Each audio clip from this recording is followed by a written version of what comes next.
చీకటి పడిపోయింది. ఈ పాటికి సీమంతం స్టార్ట్ అయిపోయి ఉంటుంది.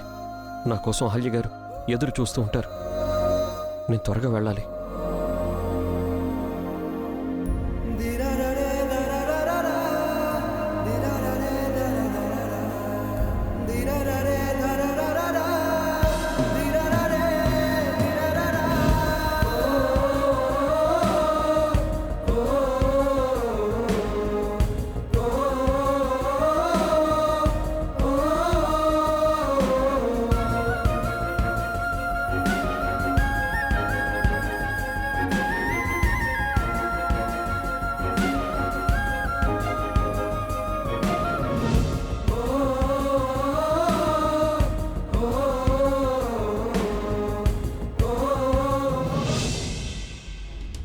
ఎంత మోసగత్తది, ఎంత బరితెగించినాడది, గుంటలు తీసిన బంటది.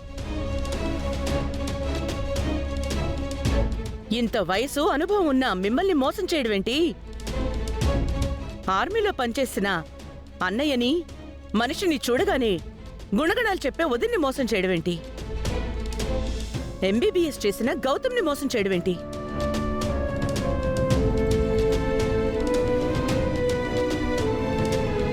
అప్పటికి అదితి చెప్తూనే ఉంది, అది మోసం, గౌతమ్ని మోసం చేసి పెళ్లి చేసుకుంది, ఆ పిల్లలో ఏదో కుట్ర దాగుంది అని. కాని మనమే పట్టించుకోలేదు. దానివల్ల మన రెండు కుటుంబాల మధ్య గొడవలు పెరిగి విడిపోయే పరిస్థితి వచ్చింది. ఏదో మన టైం బాగుండి ఇప్పటికైనా దాని పాపం పండి మోసం బయటపడి ఇంట్లో నుంచి వెళ్ళిపోయింది. ఇకదొక పీడకల అని మర్చిపోదాం. ఒక మంచి ముహూర్తం చూసి అదితికి గౌతమ్కి అంగరంగ వైభవంగా పెళ్లి జరిపిద్దాం.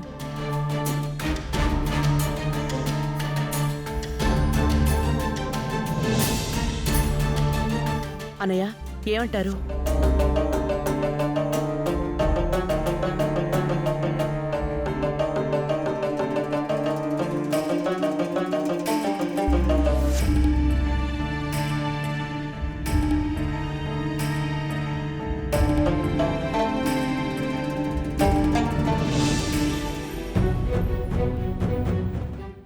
లక్కీ గౌతమ్, మనది నిజమైన ప్రేమ, అందుకే మనం గెలిచాం. ఇక మనల్ని ఎవరు విడదీయలేరు. We are made for each other Gautam. మనం పెళ్లి చేసుకుందాం. వదిలు అదితి, దూరంగా ఉండు.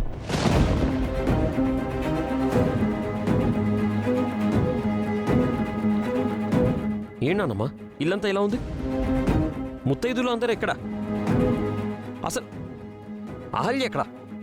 అహల్య, అహల్య, గౌతమ్, అహల్య, గౌతమ్, ఇక దాని గురించి మర్చిపో. మనకు పట్టిన శని దరిద్రం వదిలిపోయింది. ఏమంటున్నావు నాన్నమ్మా? అహల్య శని దరిద్రం ఏంటి? లేకపోతే ఏంట్రా, అది నిన్ను ఎంత మోసం చేసిందో తెలుసా? అహల్య నన్ను మోసం చేయడం ఏంటక్క? అది నమ్మించి గొంతు కోసింది గౌతమ్, నీకు నమ్మక ద్రోహం చేసింది. అవును గౌతమ్, దేవుడి దయ వల్ల టైంకి తన మోసం బయటపడింది. We are safe. ఇంకా ఆపుతారా? అసలు అహల్య ఎక్కడా అని అడుగుతుంటే మీరు ఏదేదో మాట్లాడుతున్నారేంటి? అహల్య ఎక్కడా చెప్పండి. అహల్య, అహల్య. అత్త వెళ్ళిపోయింది మావయ్య.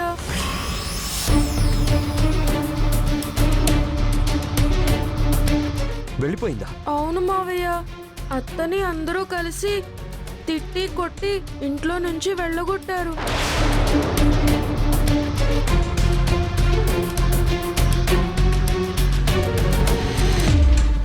ఎందుకు?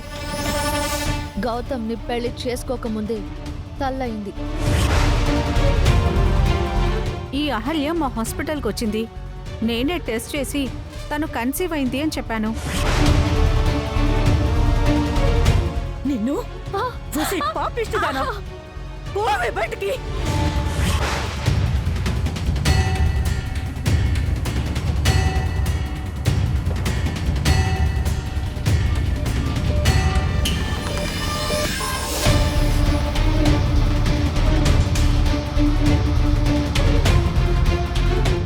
నానమ్మా అహల్యని తిట్టి కొట్టి ఇంట్లో నుంచి గెంటేశావా? అలాంటి నీతి తప్పిన దాన్ని గెంటేయక కాళ్ళు కడిగి నీళ్లు తల మీద చల్లుకోమంటావా? నిన్ను పెళ్లి చేసుకుని నీకంటే ముందు ఇంకెవరితోనో కడుపు తెచ్చుకున్నా నీచురాలి. నానమ్మా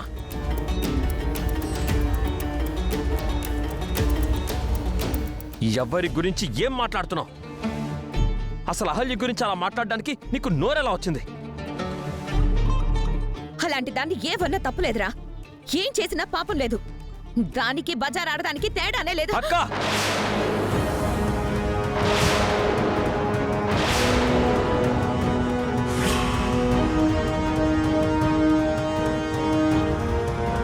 అహల్య గురించి ఇంకొక్క మాట మాట్లాడావంటే మర్యాదగా ఉండదు. మేమేం ఊరికి అనట్లేదు బామ్మర్ది. అదితియే ఆధారాలతో సహా చూపించింది. అవును గౌతమ్, కాశ్మీర్లో అహల్యని టెస్ట్ చేసిన డాక్టర్ తను పెళ్లికి ముందే ప్రెగ్నెంట్ అని చెప్పింది. నువ్వు అహల్యని పెళ్లి చేసుకోకముందే తను ప్రెగ్నెంట్ అని అక్కడ డాక్టర్ కన్ఫర్మ్ చేసింది. నువ్వు ఆ విషయం తెలియక అహల్య మెళ్ళో బ్లైండ్గా తాళి కట్టావు. ఎవరో ఏదో చెప్తే నమ్మేస్తారా? అహల్యని తరిమేస్తారా? అసలు మీ వయసు అనుభవం దేనికి నాన్నమ్మా? కట్టెల్లో పెట్టి కాల్చుకోవడానికా?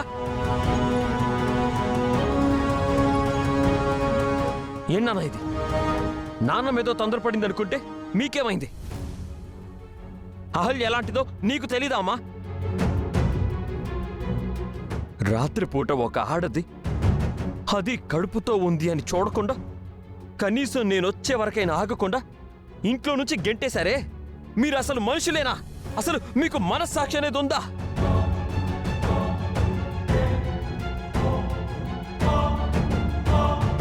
అంటే ఏంట్రా? ఆ?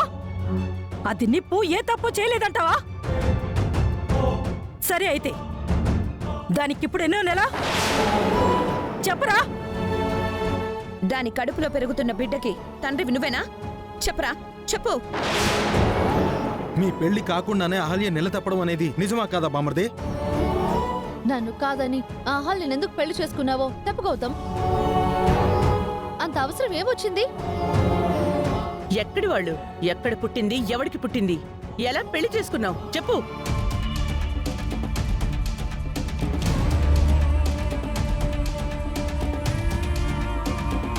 ఏంట్రా మౌనంగా ఉన్నావు? ఈ ప్రశ్నలన్నిటికీ సమాధానం చెప్పు.